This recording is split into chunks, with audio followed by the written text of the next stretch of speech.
welcome to the Culture Cast. I am your host, Chris Dashew, and I am joined by TV and movie writer, my good friend. He's been on the Kolchak tapes several times, Mr. Richard Hatem.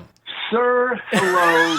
Good to talk to you. This man's calling me God. sir. We haven't even gotten 30 seconds into the podcast, and I'm already being called sir. We're in for a bumpy ride tonight. Do we need to catch people up on what I was doing while waiting for you to call? Or drinking heavily? I guess they'll pick up on that. So, the right frame of mind.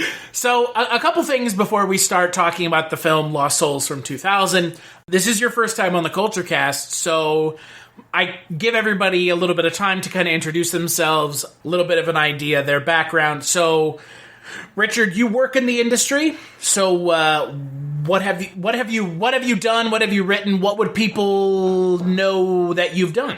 Well, it's funny. I wrote a couple of movies that got made sort of around this era. One was before this movie, the movie we're about to discuss. Movie in quotation. Right. I wrote Under Siege 2, Dark Territory.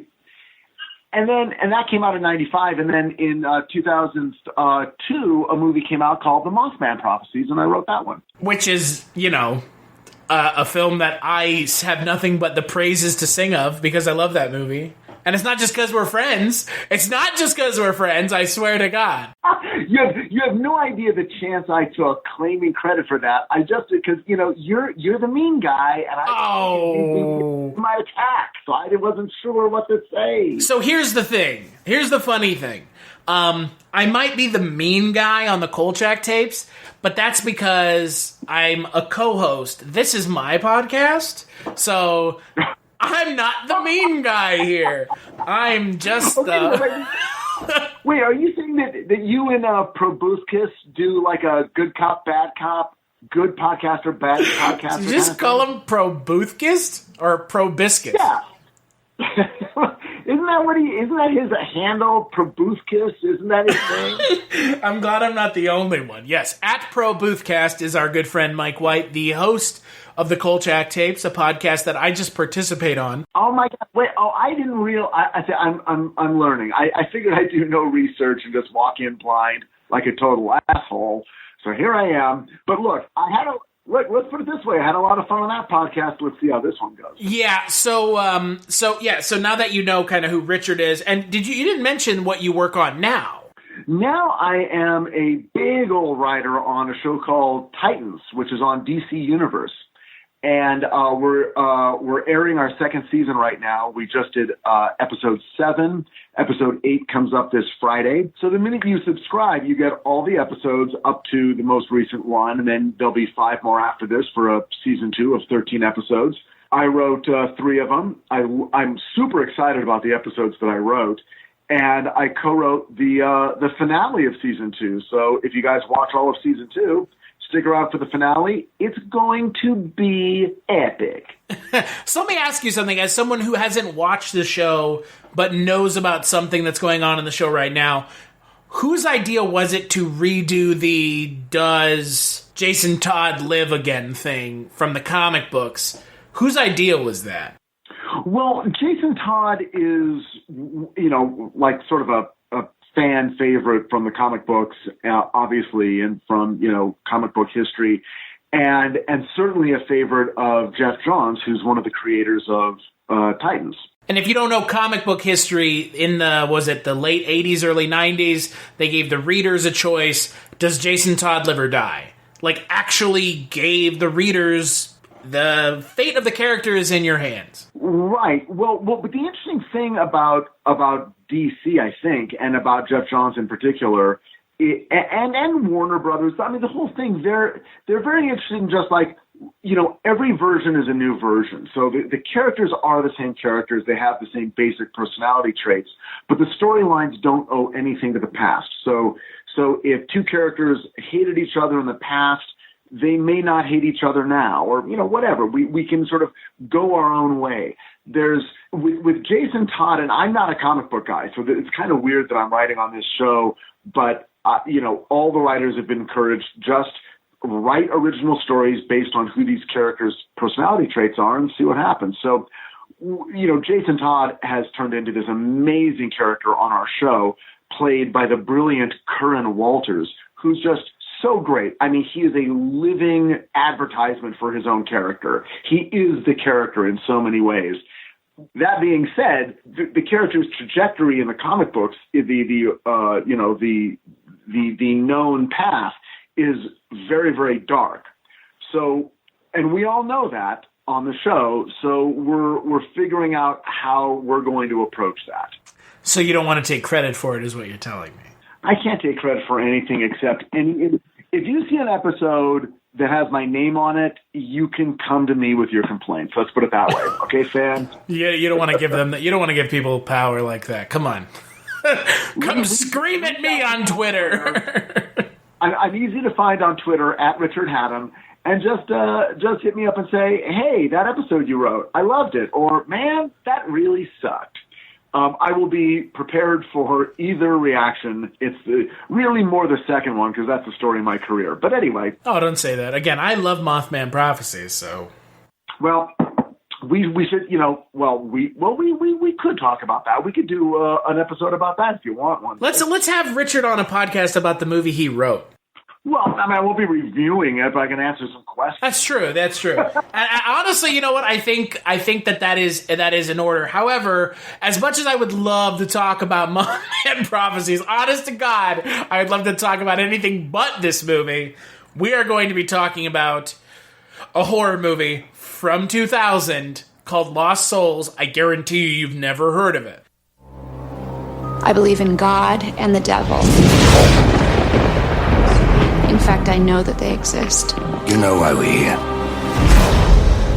I'm going in with you. You wouldn't last 5 minutes.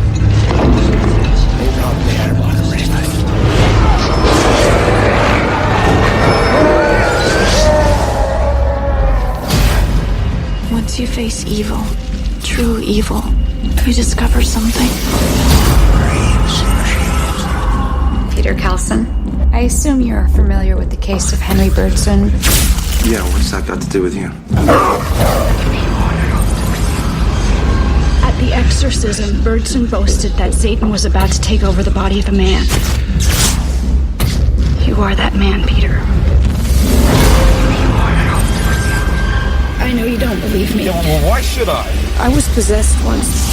The time of transformation is near. They've contaminated you. What happened to me? You have no idea. Hello?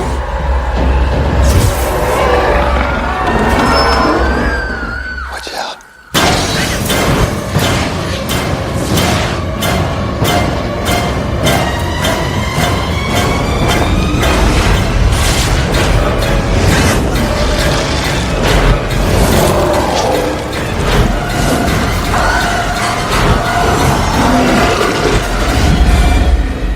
They had their 2,000 years. Now it's our turn. I'm always scared that I could be one of them.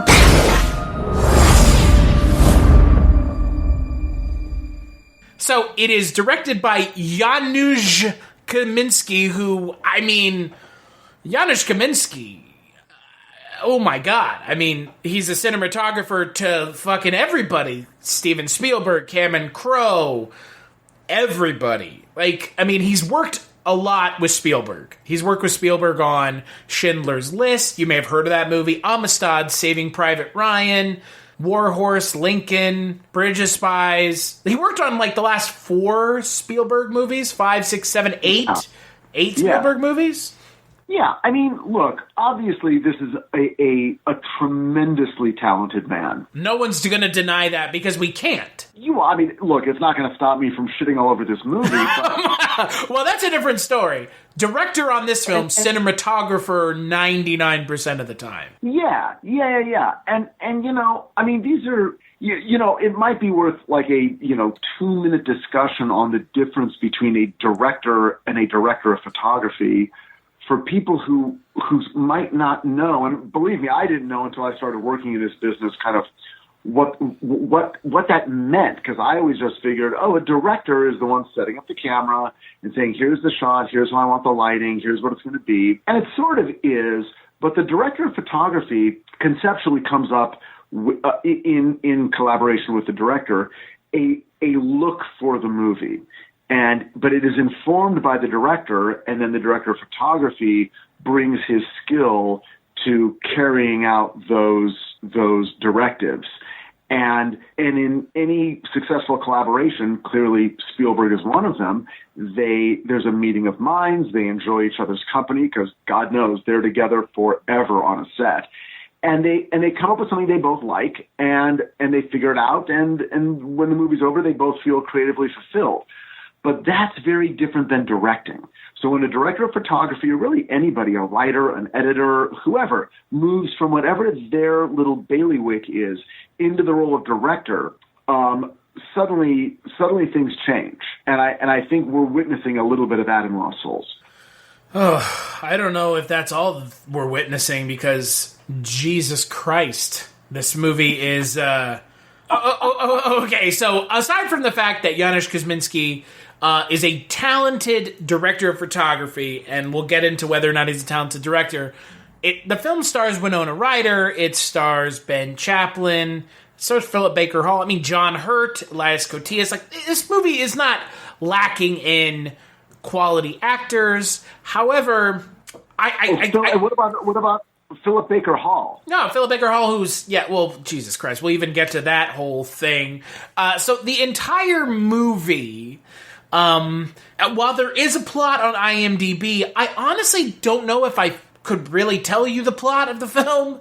The film's IMDb plot claims that a Catholic teacher meets an atheist journalist whom a group of Catholics and priests believes has been chosen to be by the devil to be the Antichrist. I guess that's the plot. I'm assuming you've never seen this before, Richard, so what did you think watching Lost Souls, a film that you may not have even realized existed, and a lot of people who are listening to this right now probably didn't either? What did you think of the film? Well, I was only vaguely aware of it. Like, when you mentioned it and I heard that Winona Ryder was in it, I think I sort of was like, I kind of remember that, because it was during an era where I was working on stuff. Well, like Mothman, but also various other projects that were sort of about faith and things like that. So I probably did know about it, but I got to tell you what was most sort of disappointing, frustrating, demoralizing, whatever, is that this is a movie whose story is a little problematic. Now, and I'll explain what I mean in terms of, I worked on a show called Damien, a few years ago. I don't know if you remember that. That was the Omen TV show, right? Yeah. And which, by the way, I never saw it, but I remember there was a massive campaign after the first season of the show to save the show. Yeah. And there was some really good stuff about that show. Glenn Mazzara ran it. He's a great guy. Barbara Hershey was in it. And there was a lot of stuff to recommend it, but I can tell you from a writer's point of view, which then translates into a viewer's point of view, because, when you watch a movie, you're writing it as you watch it. Anybody is. Right. You're watching it going, well, okay, so maybe this is going to happen. Maybe that's going to happen. Given the information I've got, what am I anticipating happening next? Blah, blah, blah. Here's the difficulty about movies where a character learns they are the Antichrist. You're now walking down a very narrow narrative alleyway, because it's almost equivalent to a character finding out they're dying of cancer during the movie. It's like, so there's one outcome for this, and any alternative outcome... one of two, right? One of two outcomes, or just one? Well, one of two. One being they are indeed dying of cancer / the Antichrist. Right. Or two, no, we got the files mixed up. You're actually not dying of cancer / oh, wait a second. There's a spell we can do on you that will beat the devil, which unfortunately will always feel like a little bit of a cheat, because whatever attraction these sort of stories have, I think the attraction is, oh shit, what if you found out you were the Antichrist? And by the way, that's not the story of The Omen. The Omen, the movie, it's a very different story. Yeah, because Damien is the son of the main character, not the main character. Exactly. So what you've got is... The story is not from the son's perspective. It's not from the son's perspective. It's from the perspective of someone else. Okay, so now think about that for a second. So it's the perspective of Gregory Peck going, my child, I have been given, over the course of a 2-hour movie, overwhelming evidence he is the Antichrist. And now what this movie is about is, I think I might have to kill my child, a little boy. That's a very human, that's like a human problem. Like, what would you do if you could kill Hitler, kind of thing? Right. What if you found out Hitler was your son?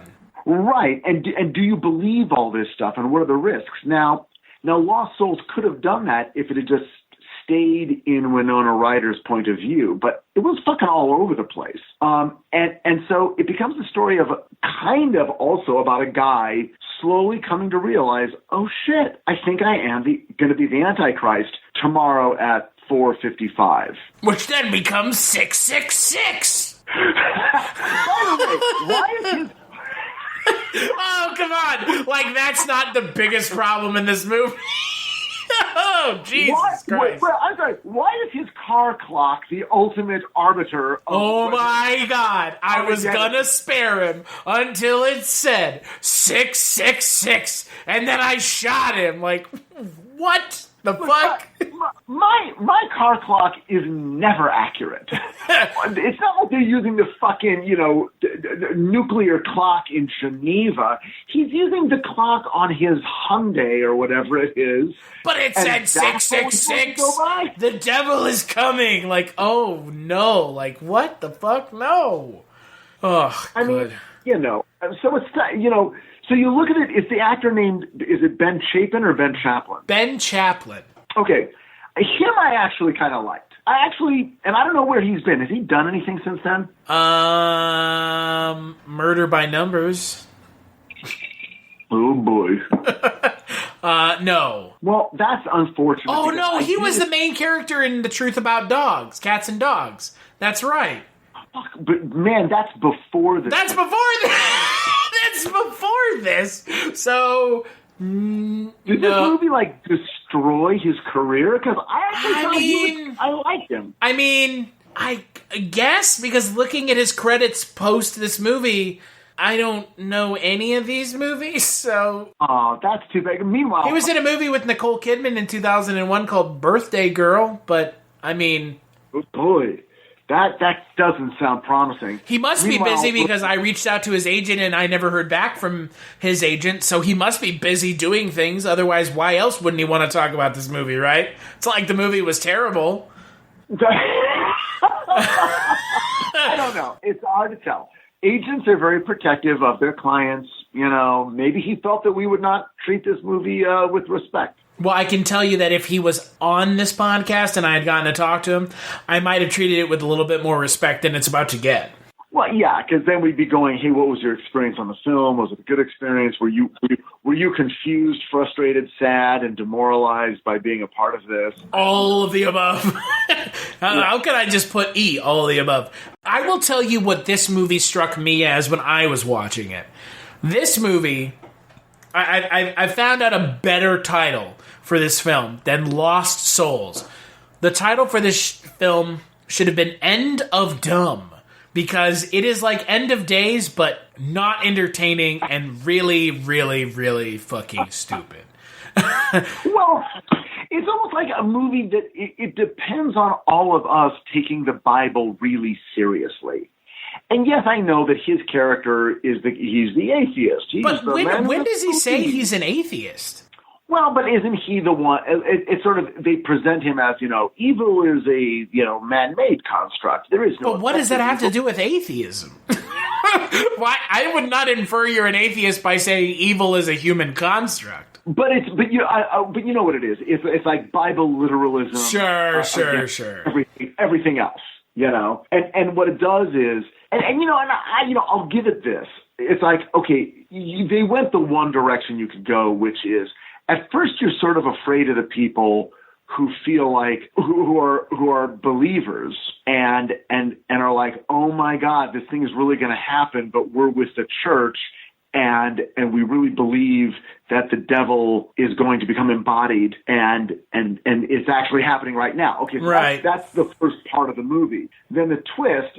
Spoiler alert, I'm going to give it away. It's outside of the spoiler jurisdiction. It's been 5 years. You can spoil it. Oh, yeah.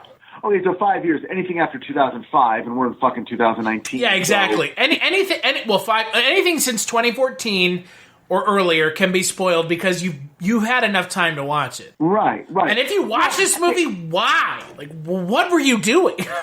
Well, but there are people, I mean, this is a genre. The Bible literalism, devil, Jesus. Sure, End of Days, The Omen, all those things. Like, I mean, you could even say The Exorcist, because it does bring that stuff in. Like there's always that moment where good God, can you imagine mentioning this film and The Exorcist in the same fucking sentence? Well, I just did, so I guess I God. It's like mentioning what would West Coast people like In-N-Out and McDonald's in the same sentence. Like one of these things is not like the other. One of these things is just straight up garbage. Right. But it trades on the modern man. The modern man, let's say, walks around with, well, the Bible's a collection of stories and it's all metaphor, and it, at its best, you take from it messages of being kind to your fellow man and being forgiving, and at its worst, you take from it, I'm going to get on my moral high horse and judge a bunch of other people, so I'll make myself feel better. Sure. So, there's plenty of both in America. But part of the fun is, what if it's real? And there's been all kinds of stuff. What if the Bible is actually writing, it's not history, but it's prophecy. So the stuff in the Bible didn't already happen, it's gonna happen, it's currently happening, blah, blah, blah, blah, blah. Now, this stuff was much more effective 50 years ago when most Americans had a knowledge of the Bible. I actually think people don't now, because fewer and fewer people go to church, and the Bible is actually not taught in any sort of, Western literature curriculum in any consistent way. So you just have to sort of take it on faith, as it were, that it's like, okay, so the Bible says this thing, and everyone thinks it's bullshit, but what if it's not bullshit? Right. So that's what this movie's about, right? Sure. So sure. Well, so then it's this guy, like, if you had to say there's a main character, I guess it would be Ben Chaplin, and he'd be like, I'm just the guy thinking, well, I don't know. It feels like it at times, right? But then at other times, my thought process jumps to Winona Ryder is clearly like, she's like, if normally with the main character, the film is like 70-30, main character 70, supporting 30. This is like 50-50, which is not a normal thing for this kind of, like, for a horror film especially. Well, not only that, but you don't know who you don't know as an audience member. And this is a failure of the director and of the script, I think, that they never sort of tell you who to get on board with. Like, we're not really in anyone's mind approaching the story from this point of view. So it's not like, okay, what's the fundamental challenge that Ben Chaplin, like, he faces a plot challenge. Oh shit, I'm the devil. But he pretty quickly gets to a point of, well, okay, then I guess I'm fucked. So, okay. But on the other hand, it's not a story, which I think would have been possibly more interesting if it was really a story from Winona Ryder's point of view, which was like, oh shit, I'm just a normal human being. What am I going to do about the fact that in other words, The Omen. What do I do? Do I kill this guy? So what you could do is just do The Omen, except from an adult male-female point of view. She could fall in love with him. They could have sex. She could begin to think, I can't do this. I love this guy. Right. Like, am I really expecting giving the character some doubt? Exactly, and making her sane enough and relatable enough that we would then ask ourselves, well, what would I do? I think you just wrote a better movie. This movie is such a weird way of telling what I would consider to be, and like you've already mentioned multiple times, this is a conventional story that's been told countless times. It's not an original idea by any stretch of the imagination, and yet somehow you take a conventional story that's actually been told If we think about The Exorcist, it's been told successfully, really successfully, prior to this, and you just complicate it so much that it doesn't make any sense. It's just, it falls completely flat because you can't figure out which character to give a shit about. You can't figure out, honestly, what's even going on half the goddamn time, because most of the time you're watching this movie, it just seems like scenes just happen and nothing is explained. Well, it's weird because it's like they're placing bets all over the table, and the bets contradict each other. It's like they set her up to look insane. Well, she seems insane, so it's hard Which to... makes you question, like, is she actually just a psychotic person who kills some random guy and a bunch of his people? Well, I think that was one version of the story. One version is she insane, and is she going to kill someone who doesn't deserve to be killed? So that they started kind of feeding that storyline a little bit. But then they didn't really, like, stick it completely. But then they get out of that, and then they just go, well, no, now we just have to actually pay off on the plot that we built. So he needs to find out that he actually is the Antichrist, and then it just turns out she's right. So now, then we just back off her being crazy, and now we're supposed to... And I'm like, well, okay, whatever. Like, if it means the two of them are going to have a relationship, and Ben Chaplin is actually really good. Like, when he makes that turn and meets her in the park, and she's on the swing, and he's like, what's happening? Like, what is this? Like he's finally, like, his brain is broken open. I felt for him. I'm like, I'm buying his performance, and maybe we're going down the road of a love story where, again, something is at stake. But then at that point, I think there was only like a half hour left in the movie, and they were just like, you know what, we just have to pay this off. And so they go the plot way, which is, because then I'm thinking, well, okay, let's say he is the Antichrist. What is he giving up? What are his relationships? What's Right. But then they very quickly just go, oh, don't you get it? Now it's Rosemary's Baby. They were all in on it. Like literally everyone that you've met up until this point in the movie. They're a Satanist. And they it's that like, oh, you know how you feel like everyone's gaslighting you? Oh no, they're actually gaslighting you 100%. Yeah, and by the way, we did that on Damien. I mean, Barbara Hershey was a character drawn from the Omen mythology, who sort of is in the periphery of Damien's life as this weird sort of Mrs. Robinson kind of quasi-sexual mother-lover character to Damien, who is going to help him assume his role. And he's sort of sexually attracted to her, but then hates her because, no, I don't want to be the Antichrist and all that stuff. And it's like, okay, great. But on a TV show, you can do that over a length of time. Here, it was just it was used as a end of second act plot thing, which is, oh shit, they were all in on it from the beginning. He's doomed. And then you're like, fuck, okay, now he really is doomed. And then you're just like watching stuff play out. You as an audience, you don't really get to participate in this movie at all. No, not at all. And the other thing with the big twist at the end where it turns out everyone is in on it, they don't give enough weight to that revelation, and then they also don't give enough weight to what's ostensibly the final act that turns his character into the devil or the Antichrist. They don't give enough weight to that. And it's like, you're supposed to be worried that by his character doing that, now he has opened himself up to the Antichrist, but they don't give enough weight to it, so you're just like, who gives a shit, he just shots him one. And to me, that's, again, another failure of this film, is it just doesn't seem to have any idea as to how to give events in the film that are supposed to matter, that they've told us are going to matter. They don't give them any weight. You're 100% correct, and therefore it was a little confusing and therefore underwhelming when he did those murders.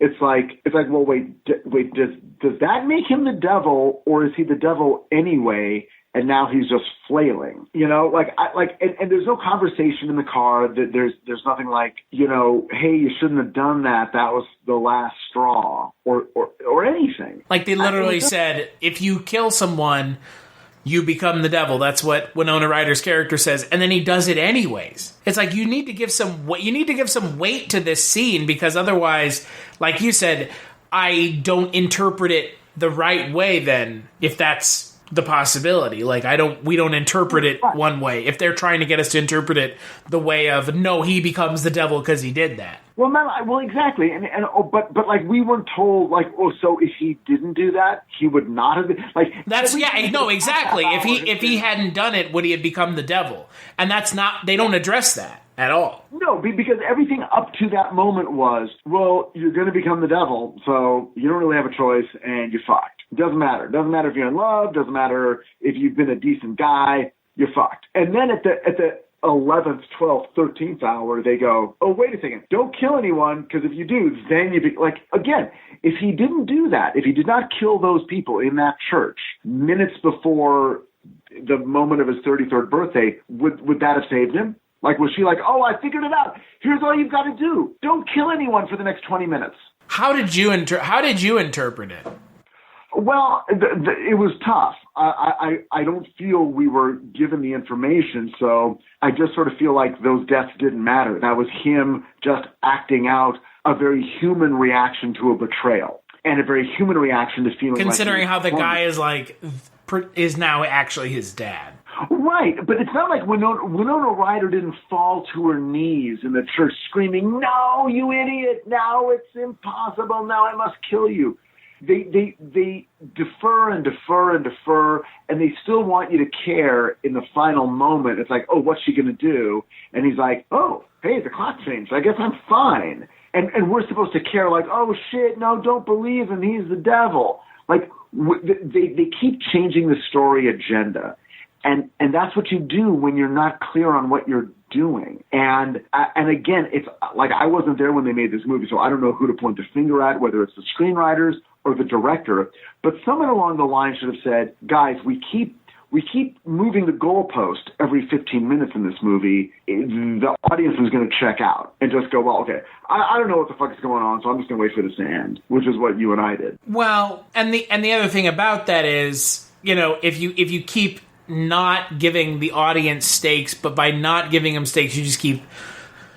They made it worse and worse towards the end of the film. Like, you're escalating it so much that now we don't even know what the stakes mean. Like, what does it mean?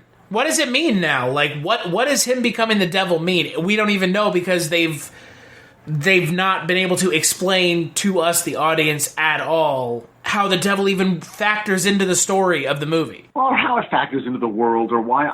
They've given us no idea. Yeah, I don't have a rooting interest on anyone's side. I mean, I found myself vaguely rooting for Ben Chaplin because I just found that he was a more credible performer than Winona Ryder, who upon retrospect is the least credible dramatic heroine in the world, Stranger Things included. It's like, I can't buy her. I can buy her in Beetlejuice. I don't buy her in this. Why?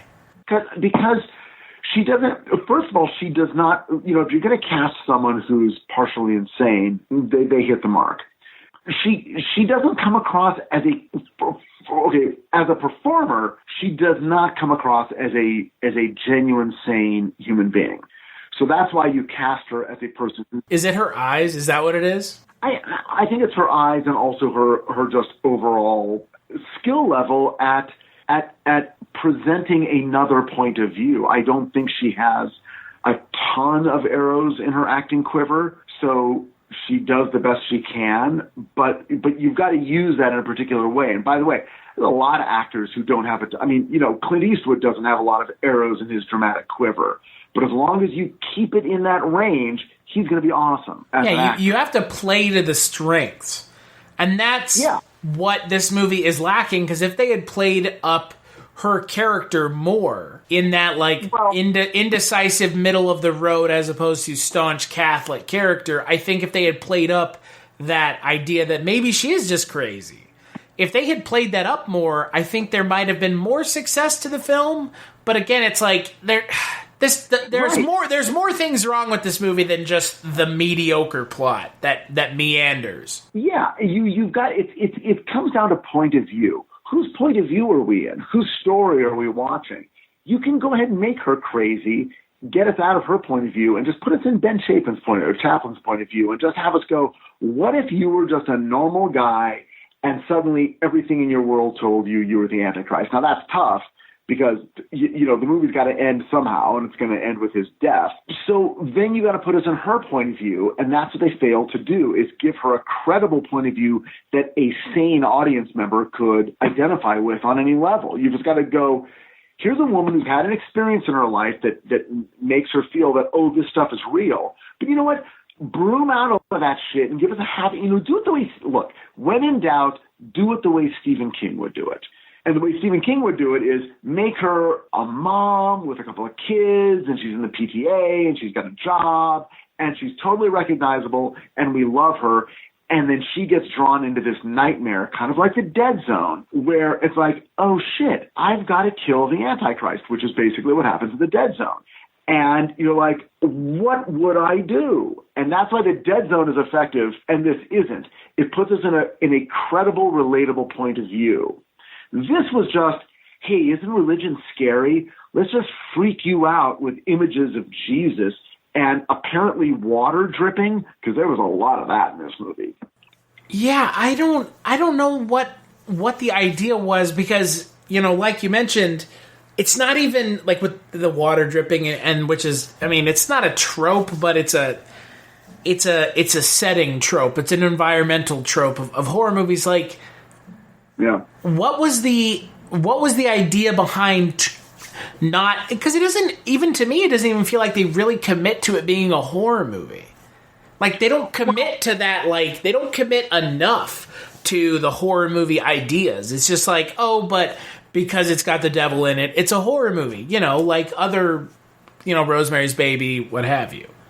Well, and then, in my opinion, it devolves into a lot of just, like, stupid visual shit. It's funny because, I did look up some reviews of this movie, and it just gives me a laugh because it's all these, movie reviewers, quote unquote, including Ebert, who's like, well, obviously, it's, visually stunning because of, the director, but the story doesn't hold up. And I'm like, no. Story doesn't hold up. They're just giving it a pass. Well, they're giving it a pass, but they're also saying, oh, because it does a lot of weird visual shit that doesn't really add up. It's just, oh, hey, there's a button on my camera that makes things sort of move in this sort of, blur motion.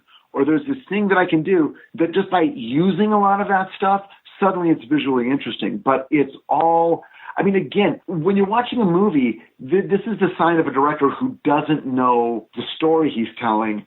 So he's just using every visual trick in the book to keep you entertained or interested from 1 second to the next. But it's not in the service of the story. It's just in the service of a music video. What looks cool right now? I was shocked that at no point, doves flew up into the air in, fucking slow motion. It's like having a lot of fisheye lenses on a lot of people doesn't help tell a story. It makes point of view confusing. Well, and the other thing about that with the fisheye lenses is, I don't know about you, but did this movie look washed out to you? Well, yes. He was. It looks like, End of Days had a different problem where it's like, it's too dark. But this movie it looks just washed out, like they're under fluorescent lights. There was clearly like some sort of color palette decision and some sort of like, okay, we're going to, high contrast, grain and decisions being made about, okay, this is going to be the look of the movie. But it's hard to understand. God knows I don't understand it. I'm not a director. I will never be a director because I don't think visually. But I understand academically that you want to be serving the story visually, thematically, in the same way the script does. And I think at a certain point, the director must have realized, okay, the script really doesn't make sense from page 1 to page last. So I'm just going to have to throw a lot of shit up there and hope no one gets bored, and then it'll be over. Yeah, there's not like a narrative cohesiveness that I would have expected from something like this. No, and look, it's hard to write something that makes sense, and there's a million reasons movies get made, and there were a lot of ideas in this movie, but there may have been 2 or 3 too many ideas, so that no single idea got served 100%. Right. And, and look, by the way, I know I sound like a dick,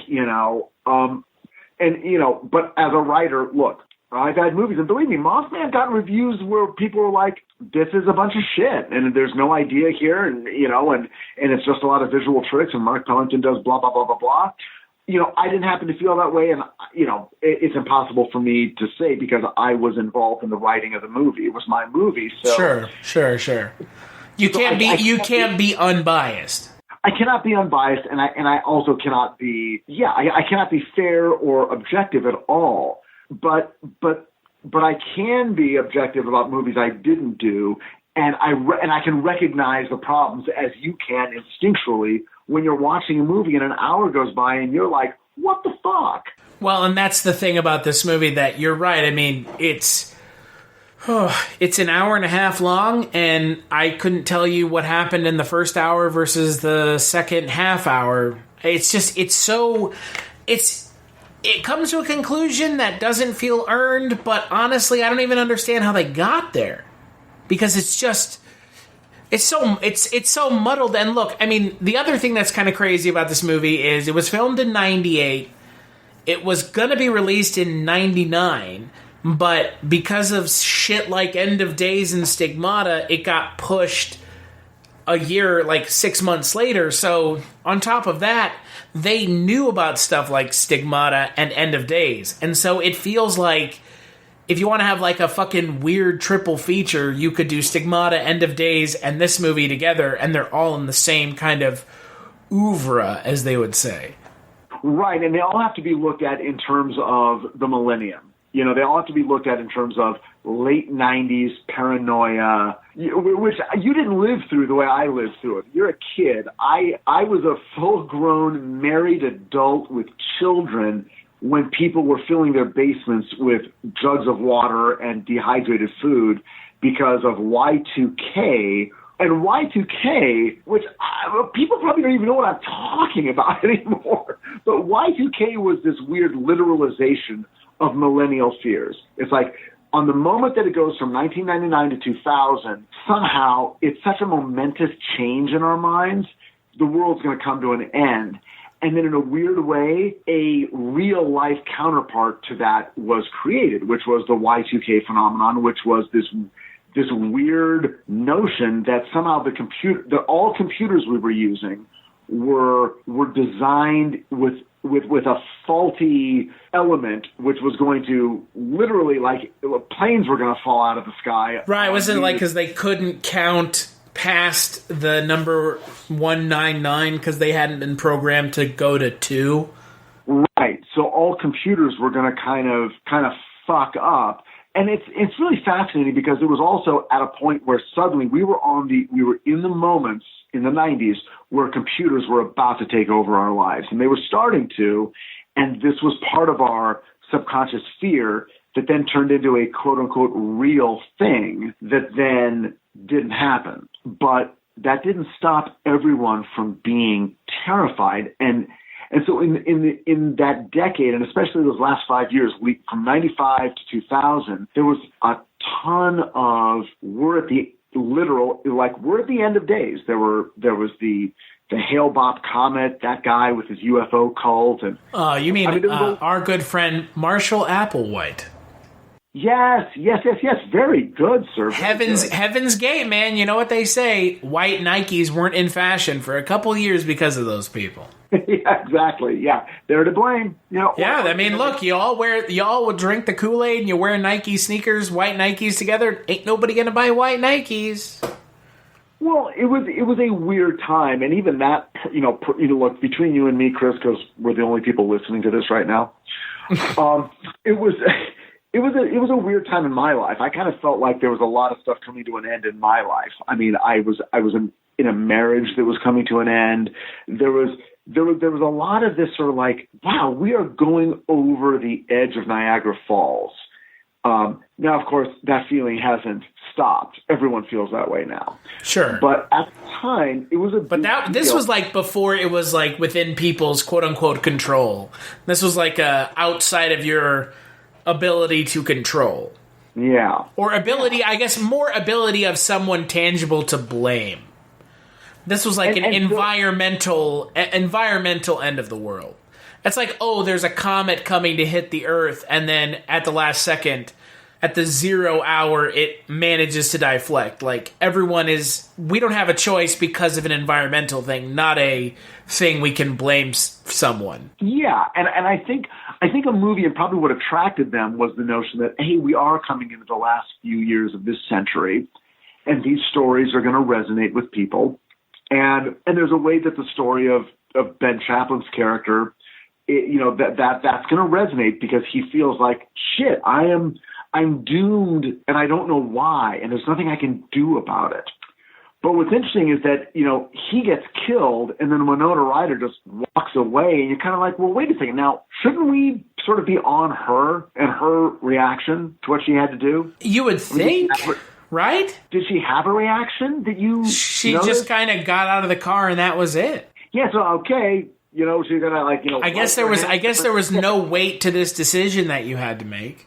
Yeah, it was just sort of like, oh, I guess I was right. Plot-wise, I win. I had the final chess move, game over. Right. But that's not emotion. Like, that didn't make us feel like, oh, shit, but now. They didn't make it feel like there's some weight to that decision. Right, like The Omen, where it's like you really felt that if Gregory Peck, even if he was successful, his entire life would be ruined for the rest of his life because he murdered a child based on what he thought was the right choice. A child that also just happened to be his own son. Right, who was his own son, and there's something great about like in this movie they flash the clock goes to 666, which basically lets Winona Ryder off the hook. Right. Yeah, well, again, and that's the other thing that really bugged the shit out of me about this movie is they should have just had her shoot him without this kind of like it's like a tacit agreement that he is the devil. Yeah. Like. It's like a tacit admission that yes, he is the devil, as opposed to just being like, well, she killed him and you just don't know. Instead, it's like, nope, here's this tacit admission. It's 666. He's the devil. Shoot him. The only thing to me interesting about stories of faith are when decisions have to get made that have real stakes and you don't get a reassurance that you did the right thing. Right. Exactly, because again, faith is it's a belief in something that, quote unquote, is untangible. Exactly, and it can never be proven. So the 666 is kind of the that's kind of the problem. Like you show 666, that's an admission that this is not untangible. This is like reality. Right. That was basically the movie going. Well, we're gonna totally let her off the hook. He is the devil. He is the devil. Yeah, he wasn't like even if she got arrested, you'd still be like, yeah, but thank God because she did the right thing. What in any story of faith, the only way to do it, in my opinion, is you've got to let people act on faith without ever knowing if they did the right thing, and it's got to be we've got to be on this side of the line, not on the other side of the line. You can't. That's a cheat. It's basically God going, pull the fucking trigger, Winona. Right. Exactly. Yeah. No. Exactly. It's like Deus Ex Machina, but even worse than that. Yeah. Yeah. And that I think is the ultimate failing of this movie is if you had just left it, if you had just changed a couple things, you might have left the overall interpretation of the movie up to chance that maybe Winona Ryder's character is just mentally disturbed and Ben Chaplin isn't a actual like vessel for the Antichrist. But no, they just show, yep, she was right. He was the vessel for the Antichrist. He became the Antichrist, and now he's dead. Like they spelled it all out for you, and they could have taken that direction and made it a compelling and interesting story. But the other problem is they didn't. No, and frankly, who cares who's right? I mean, the very notion that someone is going to be proven right or wrong about metaphysical concepts of good or evil is childish. Right. So who cares? And by the way, The Exorcist didn't do it. The Exorcist left it a little open and kept us on this side of the veil. I would say The Exorcist, that's the thing. I would say The Exorcist actually gave you enough verification that it is actually going on because of the eye color change and that shit. But at the same time, they did it the right way. They stuck the landing, so they did it and it worked, as opposed to them doing it and nothing coming of it. They still tell a compelling story with the character being able to like come to terms with the sacrifice. He's sacrificing himself for the good of someone else. But this movie doesn't have any actual emotional stakes, so they couldn't pull off he's actually the devil. No, in The Exorcist, Father Karen is a flawed flesh and blood human being that we identify with. They don't even make him the main. They make Father Marin the sort of the Indiana Jones. A perfect fake out, by the way. Right, but it's like we'll divide the duties. We'll give all the hocus pocus to that guy, but then we'll put a human being in the middle, somewhere between Ellen Burstyn and Max von Sydow. Is this guy who is a representative of the Catholic Church, but who is not so sure of anything that he is invulnerable. Right. And it allowed us to track his act of faith. And he doesn't know the outcome. Like, we got to stick around after his death. Winona didn't die. She lived. So it's the inverse of The Exorcist. Oh, it's the inverse of a quality film is what it is. It is an inverse. It is a movie that there's a reason no one's talking about it. Well, yeah. It stars John Hurt, of all people. Like, John Hurt. The John Hurt. And he's cool. Yeah, and nothing. Like, there's no benefit from having John Hurt in this movie. None. Yeah, no. Or, I mean, like, I would almost say that Philip Baker Hall's payoff is a little better, because you tell me what you think, but for my money, Philip Baker Hall is a guy you just like. And, like, he's almost quasi Walter Matthau. He just looks so real. And you're just like, oh, I like that guy. Oh, yeah, he feels real. I like him. So the trajectory that his character took, there was a fun payoff. It was like, oh, shit, okay, you were wrong to be on his side. Well, so here's another thing that irked me. They essentially bring up an incest subplot and don't really give it the weight you would expect from an incest subplot. Well, they just kind of wait. They just say, you must be the child of incest. And they go, yeah, brother and sister fucking. And it's like, okay, moving on. Like, wait, what? Like, what? When did you just introduce this shit out of nowhere? Like, what the flying fuck? Well, let me ask you a question, because I wasn't clear on this. Was part of the revelation that this was planned? Like, it wasn't just like, oh, I fucked my sister, and then, oh, it turned out it's the devil. It was like, no, there was a reason. We all did this. We all read the same book. The explanation was they've had their 2,000 years. Now it's our turn. So that's the justification. Is that it's their turn? It's the demon's turn to rule the mortal world. But when Philip Baker Hall had sex with his sister, it was like, okay, it was like Rosemary's Baby. It's like, okay, we are doing this very consciously to I would assume devil. So. It was to create the Antichrist.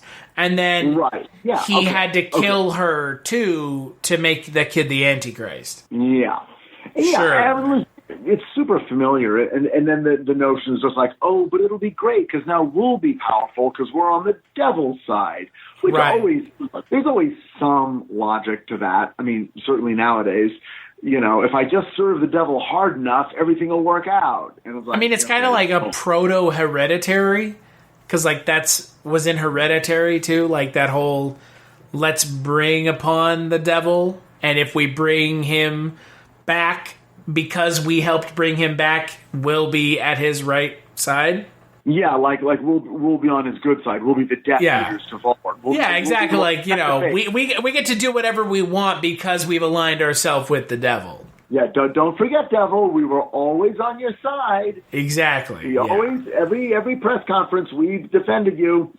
Yeah. So my question is now, I'm embarrassed because I have not seen Hereditary, which I should have, but it's overrated. I don't know. I should probably. Is it worth seeing? I think it's overrated, but I know a portion of the horror community are very vocal about their love for it, and it's a majority of the horror community. My opinion is kind of in the minority. Okay, Okay, so stepping away from Lost Souls for a second, so what horror movie should we all be seeing? Is it Midsommar or is it... I don't know. Midsommar felt just like a shitty Wicker Man knockoff. Okay, I mean, well, so is it Bird Box? Is it... God, no.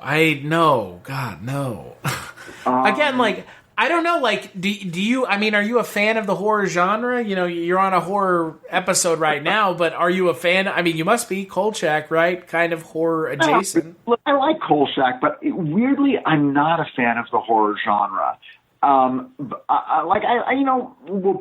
of the problem is my wife won't watch them anymore, so I can't. It's very difficult for me, and my youngest son is too young, so it's like, oh God, just in 2 years I can finally show you American Werewolf in London, please. Sure, yeah. But I'm kind of jammed up on horror right now. I literally have to be in a hotel alone to watch. I feel I haven't seen It Follows, which I hear is I don't know. Again, like, I have this kind of weird minority opinion on like It Follows and stuff like that, because I felt like they were just overhyped as like the next big scariest movie since and then it's always scariest movie since The Exorcist. And like for me personally, I don't know about you, but I don't particularly find The Exorcist that scary. I feel like calling it a horror movie is, I mean, I've said this before, if you've listened to the Culture Cast before, I have said before, calling The Exorcist a horror movie is ultimately really doing that film a massive disservice. I totally get that. I see that you could make the argument that it is a supernatural drama. Right. Because I feel like just calling it a horror movie does just undercuts in a lot of people's minds who aren't in a horror movie. It just like completely invalidates like why it's considered a classic, like an important film. Yeah. Yeah, I get that. I mean, I'm still a guy, like, because of my age and, you know, kind of what I grew up with, I'm always leaning back toward, hey, when can I watch John Carpenter's The Thing? Right, sure. When do I get to watch American Werewolf in London? When do I get to watch, you know, even Poltergeist, which at the day I saw it in 1981, I was like, this movie is a fucking tonal mess, and I love it. And my love has only grown. But it's a mess. But I love it. But it's a mess. But I love it. Poltergeist is, you know, definitely not a Steven Spielberg film. Oh yeah, God, he had nothing to do with it. Yeah. Well, look, and you know, now that Tobe Hooper is the one who's dead, I directed the movie, guys. Like, wait, what? Like, now that Tobe Hooper's dead, I guess I can claim that I directed it. And look, I mean, realistically, Poltergeist, it feels like a scarier version of E.T. Like, and yeah.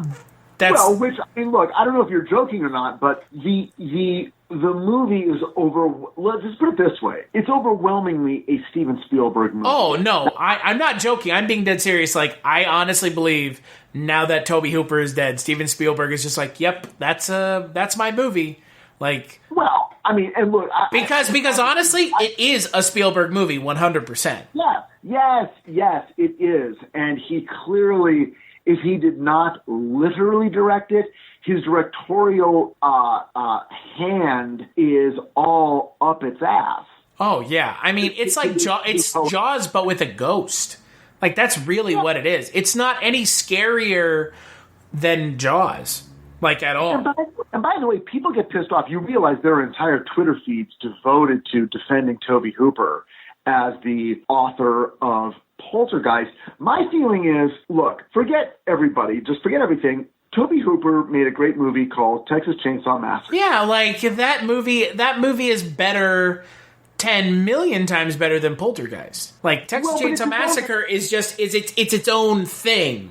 There's nobody else's fingerprints all over it. Right. So it's not like Tobe Hooper never made a great movie. He made a horror classic. A horror classic. Yeah. A subgenre which has less to do with the supernatural and more to do with fucked up human beings.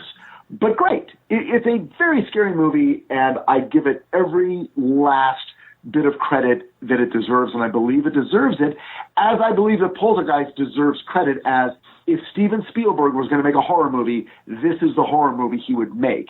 Right. A horror movie filled with wonder. I mean, look, we could do an episode comparing, in my opinion, Poltergeist to Close Encounters. I think those two movies are very close. Very close. Because they're all about the wonder of the supernatural and the enrapture of the supernatural, rather than the inherent evil of the supernatural, which I don't think gets enough play. I love the notion of movies and books that celebrate the supernatural as a source of wonder, even if it's like somewhat dangerous. It's like, yes, but it is a worthy source of human awe. And It's not just, it's either evil or it's bullshit, but nothing in between. So I give those two movies like my highest ratings because that's something that I really love. But it was not a Tobe Hooper movie. So there you go. No, it wasn't. And like, there's all these like things about horror movies. Like that's like, I think that's one of the bigger conversations that's come out recently is like that aspect of it being such a classic movie. Everyone wants to have their opinion on it, but oh my God. Yeah. The horror community is, they're a militant bunch sometimes. They are, and you know what? God bless them. You know, I mean, obviously I have a huge love for any genre fan, and I mean, even when that blade is turned against me, and it has been, it is a worthy blade to die by because these are people who instinctually, in their souls, understand the value of the genre, and again, in that we are all children of Stephen King, who is the godfather of, hey, horror has a place, and I'm going to fucking prove it to you for the next 50 fucking years. And I think he's had the last laugh, hasn't he? I would say so, right? I mean, I think he's the most adapted author in history. Yeah. He just doesn't fucking stop. He loves it. He loves it. Like, I would say like 20 years ago was in a weird way like the nadir of Stephen King, and it was kind of at the same time he had his car, the horrible accident where he was hit by the truck. But that was a point where he'd written a few novels, and it's like, you know what, maybe we're done. Maybe it's over. And then somehow over the last 20 years, he's like, no, I don't think it is. And he's continued to write. I'm not saying these are his best novels in the last 20 years at all, but he's just said, you know what, I'm just going to fucking stick around. So you just got to deal with me. And it allowed a whole new generation to discover him, and it allowed another generation to grow up and stand up and say, guys, if you like my work, say thank you to Stephen King, because I wouldn't exist without Stephen King. And I'm one of those guys. I certainly do not have a blazing career, but the career I do have is based on the lessons I learned from Stephen King, which is primarily put it on Earth, put it with human beings, let us understand the people, and then bring in the scary stuff, because then we'll care, because that's what it's going to feel like for us. And that's where this movie fails.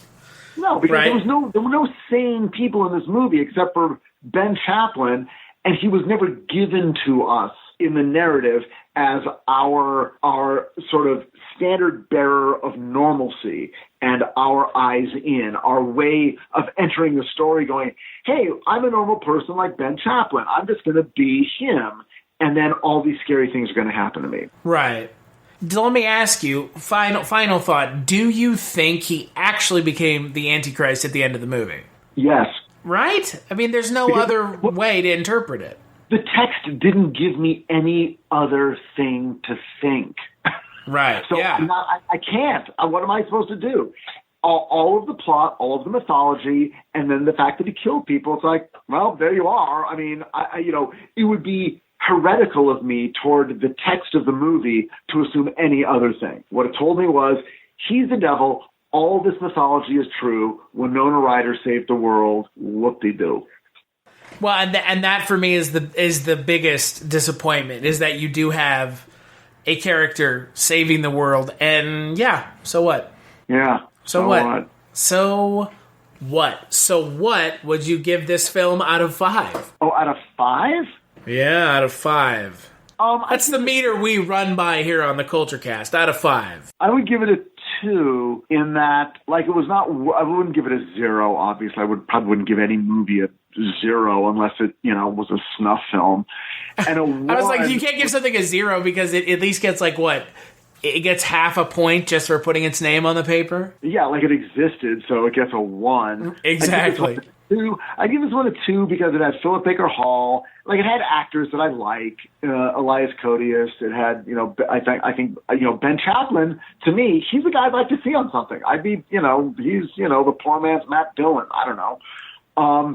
I'd watch him again, and there was just, there were moments in the movie where I was like, oh, I think this might be going somewhere, and so in those slight moments, I was intrigued. And then, so I'll give it a 2. There you go. Yeah, I would give it like, like a 2, like you said, like it's, like, I don't know, I'm not going to equivocate myself to Ebert back in the day saying, well, it's a nice film to look at, so 3.5, but, I mean, there is some merit in some of the stuff that happens in the movie, but again, at the end of the day, it's a disappointingly weird movie that takes that for once takes a side on supernatural or psychotic, and it doesn't work. So yeah, like, I think a 2 out of 5. Like, it takes a stance, but that doesn't do anything. No, it took a wrong, stupid stance. When you're dealing with giant metaphysical mysteries, and what you decide to do is choose a side and then declare it the winner, that's fucked. Yeah, you ultimately and realistically discount one entire side of the conversation, like, outright, and it's like, okay, yeah, and by declaring any winner, you're saying these things can be definitively sorted by human beings, and that's no fun. Right, because it's the metaphysical, it's the holy, the religious, and human beings should not have any bearing on that. No, you've got to only tell the story from a human's point of view, and a human ain't ever going to know for sure, and that's it. Right, exactly. So, let's take a break, and we'll play a preview for the next Culture Cast. So, Fitz, I think we should get together. No.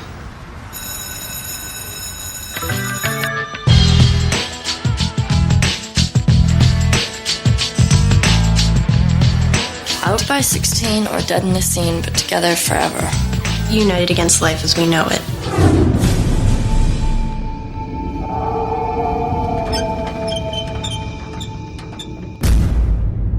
Let's get out of here.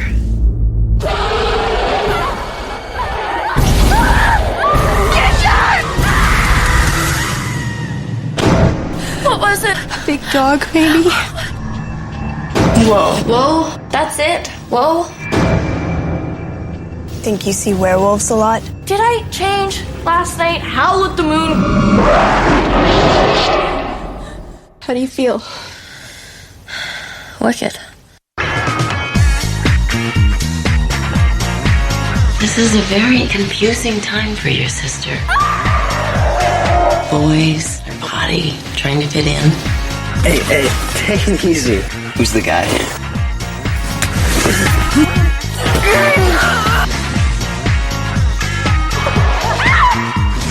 I think she's pretty. If I wasn't here, would you eat her? Poor Bee. I'm growing up, and obviously you're not. Oh my god. You think I want to go back to being nobody? You're so dead.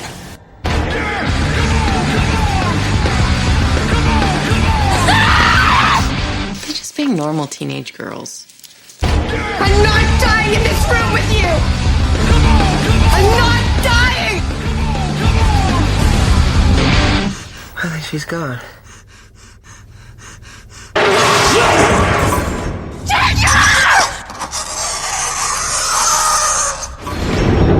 You know, we're almost not even related anymore. That's right. On the next Culture Cast, we're going to be talking about Ginger Snaps. It's another horror movie from 2000, and it's a allegory for becoming a woman. Dude, you didn't tell me you were going to do ginger snaps. I know John Fawcett. I love ginger snaps. Oh, my God. Oh, I got you on the... but here's the thing. My best friend, Jess Byard, is going to be on that podcast. And you know what she is that you aren't? She's a woman. She's a woman, so... She's already more qualified to talk about it than I am. Yeah, exactly. I mean, like, as you have the connections, but she's the one who this film is not exactly made for, but should be able to tell me more about it than I, as a man, could ever understand. Well, listen, I will be listening and just having the time of my life, so I can't wait for that episode. But I will say that John, I do love the movie. John Fawcett worked on a show, my first show, Miracles, back in 2002, and then just last year he was on Titans season 1. So a lot of John Fawcett in my life over the years. Who's following who? Are you following him, or is he following you? I don't know, but he's a nice guy. I almost bet if you could track him down one day, he'd hop on the phone with you. He'd love it. I'll tell him to. I'll say, yeah, you can talk to Chris. He won't be mean to you. You've got a week because the episode records next week. So Richard, if you make that happen, then now you've put that out into the universe, man. You can't. You put it out there. You mean I have to write an awkwardly worded email right now? Okay. Excuse me. I'd like to let you know about this fucking Kolchak Tapes asshole who he's really mean all the time. Oh, jeez. And don't listen to the Lost Souls podcast because he definitely pulled no punches with that movie. I hope you don't know Janusz Kosminski. Oh, God. Hey, dear Mr. Fawcett, it's Richard Hatem. I think you remember me from a year ago. I'm that guy. I'm that one guy. Oh, God. Speaking of your line of work, where can people find you, Richard? Okay. You can find me on Twitter at Richard Hatem. Look me up on IMDb, Richard Hatem. I wrote Mothman, so you can, if you take that way in, you can see everything I've ever done. I worked on Supernatural. I worked on Grimm. Now I'm working on Titans. Hopefully in the next couple of years, there'll be some stuff not in the horror genre with my name attached. Just for, a breath of fresh air. But anyway, check me out. And if you want to get in touch, just hit me up on Twitter and say, hey, I think you're a total asshole. I can't wait to hear. Because that's what people do to me, and it seems to work. So, they're not wrong. Oh, no. You can follow me on Twitter at casualty_Chris. Culturecast.com is where you can find more episodes of this podcast. Like Richard mentioned, like we've talked about now multiple times on this podcast, I am the co-host of a podcast called The Kolchak Tapes, and I do that podcast with my good friend, Mr. Mike White of the Projection Booth of Pro Boothgist on Twitter, so you can check him out there. You can check that podcast out. Richard's been on there a couple times. I do a podcast about Tales from the Crypt. That's Chronicles from the Crypt. And I also do a podcast called The One Season Show, where we talk about shows that only lasted one season. If I forgot any podcasts, I did. Dreams for Sale, which is a Twilight Zone 1985 podcast. And now I think I've covered all the bases for the things that I need to play. Yeah, right. Just like podcast after podcast, and one more podcast, and two more podcasts. Big thanks to you, Richard, for watching this. It was not an easy watch, obviously, and for joining me. My pleasure. Whenever you put out the call, I will always answer, Chris. Well, and see, that's the thing. That's the kind of enthusiasm that I like, because, I've had people that I've asked, they're like, I don't like that movie. It's like, well, I'm sorry, but that's what I asked you to be on. Like, if you don't like it, then I guess offer rescinded. So if I send it out and I say, hey, you want to do this, and you say, and your predilection is yes, then that's 2 thumbs up in my book. No, that's what makes it fun. It's like cinematic Russian roulette. You never know what's going to happen. Yeah, you missed ginger snaps by 1 week. That's just the way of the world. Right. Boy. Let me get to work on that email. And make sure to check out the next episode.